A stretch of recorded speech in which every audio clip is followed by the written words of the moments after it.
Kembali lagi di kajian rutin Kakak Media. Nah, saat ini kita sudah berada di segmen tanya jawab nih Pak ya. Iya. Nah, kali ini ada beberapa pertanyaan dari pemirsa Kakak Media mengenai tema yang kita bahas, itu berdakwah di era milenial. Nah, pertanyaan yang pertama yaitu bagaimana cara yang baik untuk mengintegrasikan dakwah di era milenial saat ini, yang mana generasi milenial dan generasi yang tua itu memiliki pandangan yang berbeda mengenai berdakwah. Itu bagaimana menurut Bapak?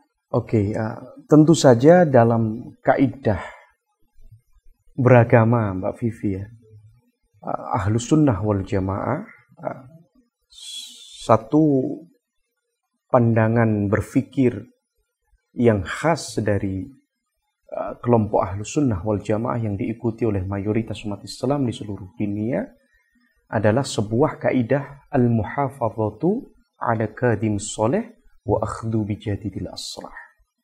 Jadi tentunya setiap proses dari dakwah, dari agama dan lain sebagainya harus memperhatikan dua sisi, yaitu sisi klasik yang itu baik, dan kemudian sisi kemajuan atau sisi sekarang yang itu mungkin baik dan lebih baik. Jadi harus ada integrasi memang. Kita tidak bisa say goodbye atau selamat tinggal terhadap model lama ya. Karena faktualnya di lapangan, apabila seseorang itu, kan dakwah itu tadi menyeru ya. Iya, menyeru, mengajak untuk menuju jalan Allah. Tidak semua seruan ini bisa di-cover oleh media. Harus ada sebuah kajian, harus ada sebuah pertemuan langsung antara guru dan murid, sehingga ilmu yang disampaikan oleh seorang dai, oleh seorang guru itu benar-benar bisa diterima oleh seorang murid. Makanya di pesantren, di lembaga-lembaga pendidikan salaf, di kajian majelis ta'lim dan lain sebagainya, halakoh-halakoh para kiai, itu adalah metode klasik. Seperti di pesantren contohnya ada metode bandongan ya. Ngaji kitab, seorang santri mendengarkan langsung penjelasan kiai dan menyimaknya, menulisnya, mencatatnya. Yang itu dipertahankan sampai sekarang. Terus bagaimana cara mengintegrasikan dengan realitas sekarang ini? Realitas sekarang ini yaitu dakwah di era milenial. Ya, apa yang sudah dilaksanakan oleh kelompok-kelompok salaf, kelompok-kelompok kiai dahulu ini, poin-poin yang baiknya harus di-cover oleh anak-anak milenial, santri milenial sekarang ini dengan format yang mereka tahu. Karena para kiai saya kira untuk mengikuti ini terlalu banyak waktu kan. Makanya tugas seperti kakak TV, kemudian kakak radio, dan santri-santri milenial termasuk mahasiswa di perguruan kita tercinta YIN Kediri, itu harus secara kreatif. Jadi yang kita bidik tidak hanya seluruhnya ini tanggungan para dai, tetapi seluruh elemen masyarakat umat Islam termasuk teman-teman, baik itu mahasiswa, cendekiawan, atau itu masyarakat secara umum yang tergabung dalam kelompok milenial ini harus pandai-pandai merangkai dakwah itu agar bisa diterima oleh masyarakat milenial. Oke. Silakan Mbak. Ngomong-ngomong masalah generasi milenial nih Pak ya.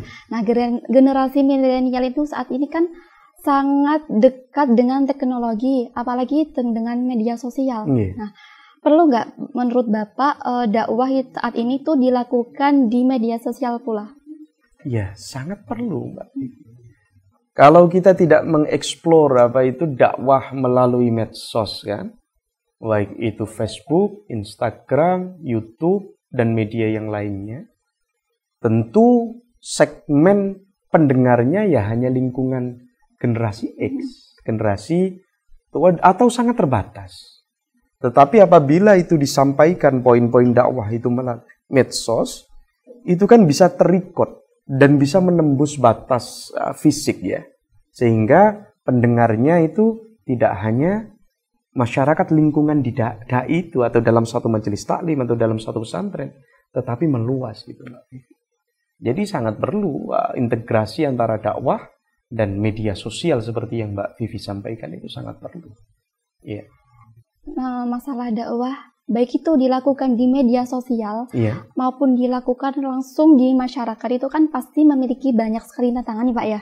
Nah, apa tantangan yang dihadapi oleh dai milenial apabila dai milenial ini melakukan dakwah di media sosial tersebut? Oke. Kadang-kadang problem di medsos itu apa yang kita sampaikan itu kan bisa dimanipulasi kan memang ya. Banyak terjadi hoax itu kayak efek dari medsos kan. Jadi seseorang bilangnya seperti ini untuk nanggapin ini, diedit sedemikian rupa untuk konteks politik ini kan itu sangat mungkin sekali. Itu yang menjadi efek negatif dari perkembangan teknologi dan medsos memang. Tetapi bukan berarti kita harus tidak menggunakan medsos dalam berdakwah. Jadi kehati-hatian dalam berbicara. Kembali lagi, sekali lagi, pada nilai-nilai esoteris tadi. Niat yang baik, kemudian semangat yang ikhlas, dan perangkat mumpuni seorang dai itu penting. Makanya ketika seseorang itu memiliki ilmu, memiliki pandangan, memiliki pengetahuan yang mumpuni berkaitan dengan satu materi dakwah, berkaitan dengan pemahaman-pemahaman agama, otomatis ketika ngomong juga hati-hati. Tidak kalau bahasa Kediri asal jeplak gitu saja. Sehingga membuat kegaduhan dan lain sebagainya. Karena kembali lagi dalam Al-Quran, dakwah harus disampaikan dengan jalan yang baik, dan apabila ada perdebatan harus diselesaikan dengan baik pula. Esensinya itu rahmatan lil alamin, Mbak Vivi. Oke. Untuk strateginya itu apa yang harus dilakukan oleh dai milenial sekarang, Pak, untuk berdakwah? Strategi seorang dai gitu ya? Iya, strategi untuk tadi kan ada beberapa tantangan yang terjadi ketika kita melakukan berdakwah. Nah, itu bagaimana strategi untuk menghadapi tantangan tersebut? Maksud Mbak Vivi ini generasi milenial berdakwah, ya. Dai generasi milenial sekarang, oke.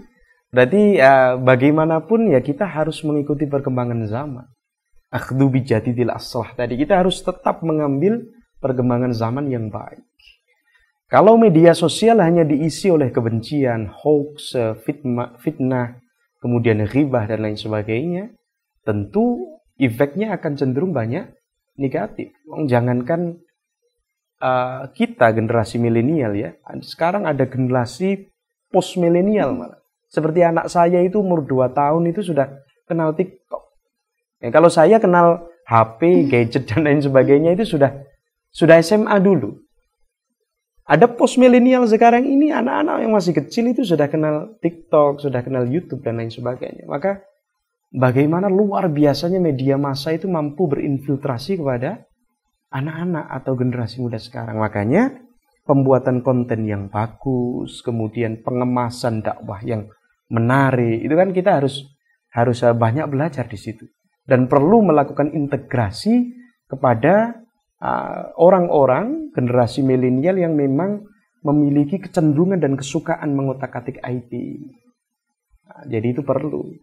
Mamanya saya atau orang lain yang ada di generasi ini, ketika menyampaikan dakwah susah mengedit video dan lain sebagainya, tentu harus berkolaborasi jalan satu-satunya. Membuka diri dengan banyak orang agar yang disampaikan itu lebih useful, lebih meaningful dan diterima oleh banyak orang. Itu Mbak Vivi. Oh, baik, terima kasih Bapak. Sama-sama Mbak Vivi. Pemirsa Kakak Media yang dirahmati Allah, kita akan jeda iklan sejenak untuk rehat. Jangan kemana-mana, tetap di kajian rutin Kakak Media.